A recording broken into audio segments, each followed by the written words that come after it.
कार्यक्रम में आप सभी का बहुत बहुत स्वागत है। आज इस कार्यक्रम में हमारे मेहमान हैं डॉक्टर प्रदीप भारती गुप्ता, जो कि वरिष्ठ न्यूरोसर्जन हैं, और आज आपसे बातचीत का विषय रहेगा ब्रेन ट्यूमर, कारण, लक्षण और उपचार।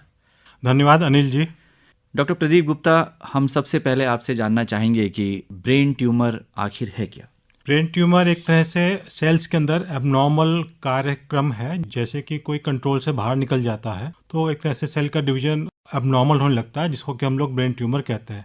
नॉर्मली जो भी हमारे शरीर के सेल्स हैं वो नित्य प्रति बदलते रहते हैं, लेकिन उसके ऊपर एक नियंत्रण बॉडी का, माइंड का रहता है। जब वह कंट्रोल खत्म हो जाता है तो वह ट्यूमर में परिवर्तित हो जाता है और फिर वह उसी शरीर को नुकसान देने लगता है जहाँ से वो पैदा हुआ होता है। तो इसके पीछे खास कारण? कुछ लोग इसको जेनेटिक मानते हैं, कोई एनवायरमेंटल मानते हैं, कई में पानी का प्रदूषण इत्यादि भी मानते हैं। इसके अंदर कई कार्य हैं, लेकिन अभी भी पूर्ण तरह से यह समझ में नहीं आ पाया है कि यह ब्रेन ट्यूमर क्यों होते हैं और इसका कॉज क्या है, किस वजह से होते हैं। हमारा जो मस्तिष्क है बहुत ही जटिल है और इससे जुड़ी प्रक्रियाएं भी बहुत जटिल हैं, तो निश्चित तौर पर इसका अध्ययन चल रहा होगा। इसमें क्या नए आयाम जुड़े हैं? अभी हम लोग टेस्टिंग और उसके जांचों और उसके इलाज में हमारे बहुत से अभी नई चीज़ें आई हैं, जो कि हम समय पर आपको बताएंगे। लेकिन अब मैं यही कह सकता हूँ कि अब ब्रेन ट्यूमर की इलाज काफ़ी सक्सेसफुल हो गया, काफ़ी अच्छा हो गया है और जनता को इसमें अवेयरनेस होना बहुत ज़रूरी है, जानकारी होना बहुत ज़रूरी है कि ब्रेन ट्यूमर के क्या लक्षण होते हैं, उससे क्या प्रभाव होते हैं और कितनी शीघ्र अतिशीघ्र उनको किसी सक्षम डॉक्टर से अपना इलाज कराना चाहिए। बिल्कुल, जागरूकता के लिए हमारा ये कार्यक्रम है डॉक्टर प्रदीप, और हम जानना चाहेंगे कि प्रमुख लक्षण क्या हैं। प्रमुख लक्षण जो होते हैं वो दिमाग के अंदर दबाव की वजह से होते हैं, किसी भी ट्यूमर के, और किसी भी ट्यूमर के उस ब्रेन के जो पार्ट है उसको डैमेज करने की वजह से होते हैं। तो एक तरह से सामान्य लक्षण होते हैं जो कि सभी ब्रेन ट्यूमर में मिलेंगे, और एक कुछ लक्षण ऐसे होते हैं जो कि किसी खास तरह के ब्रेन ट्यूमर के अंदर हमको मिलेंगे। सामान्य तरह के लक्षण होते हैं सर में दर्द, उल्टी, दौरे, बेहोशी या किसी अंग में फालिज का असर आ जाना या आवाज़ के अंदर दिक्कत आना। खास लक्षण वो होते हैं जैसे कि अगर आपके चलने के एरिया के ऊपर है तो आपका चलना बंद हो जाएगा, अगर आपके व्यवहार के ऊपर है, फ्रंटल लोब के अंदर है, तो आपका व्यवहार एबनॉर्मल हो जाएगा, अगर आपके गुणा भाग के एरिया के अंदर उसका ट्यूमर है तो आपके गुणा भाग करने की शक्ति समाप्त हो जाएगी, बाकी शक्तियाँ लगभग आपकी नॉर्मल रहेंगी। तो इस तरह से दो तरह के लक्षण होते हैं, एक दबाव की वजह से और एक जो है ट्यूमर की वजह से। दबाव की वजह से लक्षण और भी कई बीमारियां होती हैं, जैसे ब्रेन में टीबी की गांठ होना, पेट के अंदर कीड़ों की गांठ होना या ब्रेन के अंदर पस की थैली बनना, उनकी वजह से भी होते हैं। लेकिन यदि हम उनको भी साथ में लेते हैं, जांच करा लें, इलाज करा लें, तो हमारा निश्चित ही जीवन सुखी रहेगा और हम लोग अच्छा स्वास्थ्य प्राप्त कर पाएंगे। डॉक्टर प्रदीप गुप्ता, हमारे श्रोताओं को बताएं कि इसमें जांचें कौन कौन सी हो? वर्तमान में काफ़ी अच्छी जांचें आ गई हैं, जिसमें कि जो आज की तारीख में मूल आप जांच कर सकते हैं वो है सीटी स्कैन ब्रेन का, उसके बाद फिर एमआरआई ब्रेन का, फिर आगे जाकर के पेट स्कैन, मैग स्कैन वगैरह भी और जांचें हैं।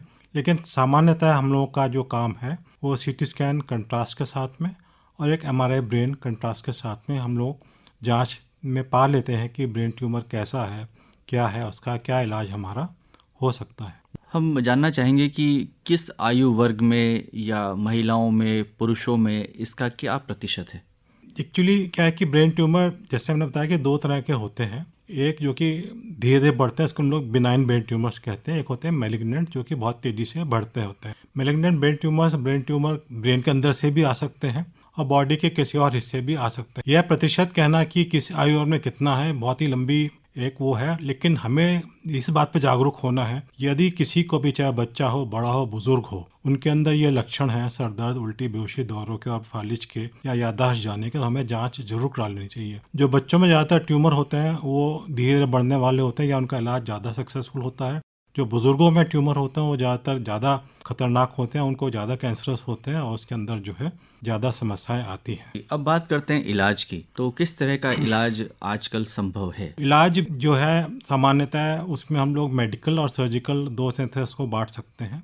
मेडिकल में जैसे कि आदमी को अगर दौरे पड़ रहे हैं तो उसके लिए दौरों की दवाई हमें देनी पड़ेगी। अगर दिमाग के अंदर सूजन आती है सीटी स्कैन एमआरआई में तो उसके अंदर सूजन कम करने की दवाई देनी पड़ेगी।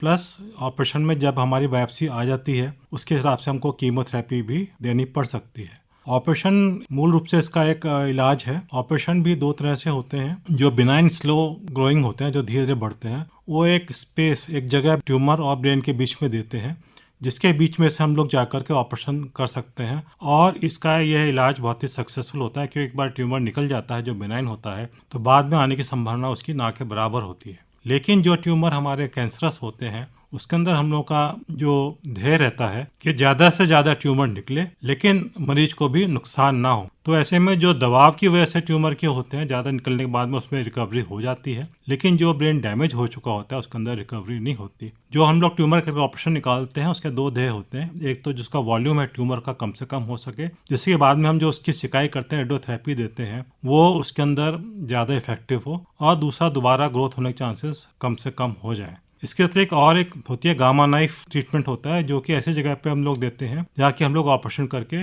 नहीं पहुँच सकते हैं। तो वो छोटे ट्यूमर्स के अंदर ज़्यादा कामयाब होती है। और उसके अलावा फिर होती है हमारी रेडियोथेरेपी। अगर मान लिया ऐसे एरिया में है जहाँ पे कि हम लोग नहीं ऑपरेशन करके ट्यूमर निकाल सकते हैं, तो उसके हम लोग स्टीरियोटैक्टिक बायोप्सी कर करके ट्यूमर का प्रकार जानते हुए कीमोथेरेपी या रेडियोथेरेपी भी दे सकते हैं। इसमें क्या जटिलताएं आ सकती हैं? आज के ज़माने में टेक्नोलॉजी इतनी अच्छी हो गई है कि सामान्यतः हम लोग ये कहते हैं कि जैसा मरीज लेके अंदर ऑपरेशन थिएटर में जा रहे हैं, या तो उतना ही अच्छा लौट के आए या उससे बेहतर लौट के आए। कभी कभी ऐसा होता है कि खून की नसें ट्यूमर के अंदर से जा रही होती हैं और उनको निकालने में दिमाग के अंदर स्वेलिंग या दिमाग के अंदर डैमेज हो सकता है। लेकिन सामान्यतः प्रयास यही रहता है जैसा मरीज हम लोग ऑपरेशन थिएटर के अंदर ले जाएं वैसा ही बाहर लेके आए या उससे बेहतर आए। दवाओं की क्या भूमिका रहती है इसमें? दवा जैसे मैंने आपको पूर्व में बताया दो तरह की होती हैं। एक जो कि दौरों को रोकेंगी और दिमाग के सूजन को कम करेंगी। दो जो कि कीमोथेरेपी के रूप में उसके अंदर काम होती हैं, जो पर्टिकुलर ट्यूमर, किसी खास ट्यूमर के हिसाब से खास किस्म की दवाइयाँ होती हैं।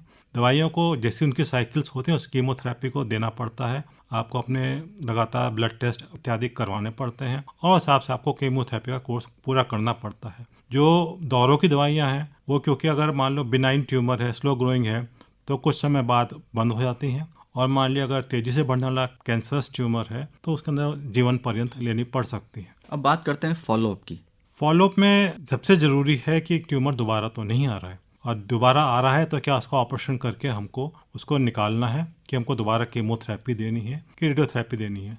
इसलिए आप कभी भी अपना ट्रीटमेंट जो भी कराएं जिस डॉक्टर ने आपको ऑपरेशन किया है उससे कराएं, या वो अगर आपको मान लो कहीं दूर रहते हैं तो किसी भी डॉक्टर को जो सक्षम है संदर्भित कर देगा और आप उस डॉक्टर से मिलकर ना फॉलोअप कराते रहें। क्योंकि अगर फॉलोअप टूटा और ट्यूमर हद से ज़्यादा बढ़ गया तो शायद फिर इलाज भी संभव नहीं हो पाएगा। डॉक्टर साहब, आपने बताया था कि लक्षण अन्य बीमारियों से भी मिलते हैं, इसलिए जांच कराना बहुत ज़रूरी है। जैसे आपने कहा कि दौरे, मिर्गी, या आजकल ऐसा भी सुनने में आता है कि एक कीड़ा है जो पेट के कीड़ा है जो दिमाग तक पहुंच न्यूरोसिस्टिक सर्कोसिस। जी, तो इन सब से लक्षण मिलते जुलते हैं तो बहुत ध्यान रखने की ज़रूरत है।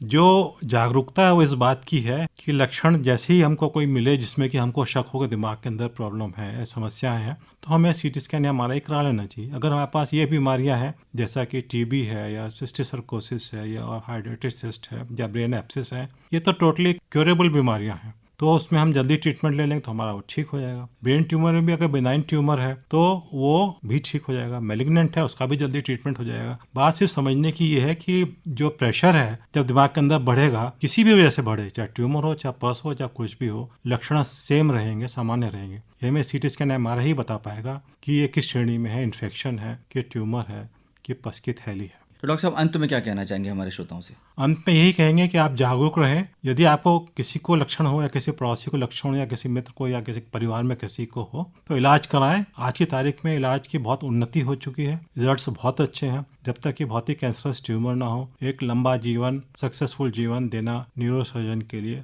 संभव है। डॉक्टर प्रदीप भारती गुप्ता, आज आप इस कार्यक्रम में आए और आपने ब्रेन ट्यूमर, कारण, लक्षण और उपचार विषय पर बहुत ही रोचक और महत्वपूर्ण जानकारी हमारे श्रोताओं के साथ साझा की। आपका बहुत बहुत आभार, धन्यवाद।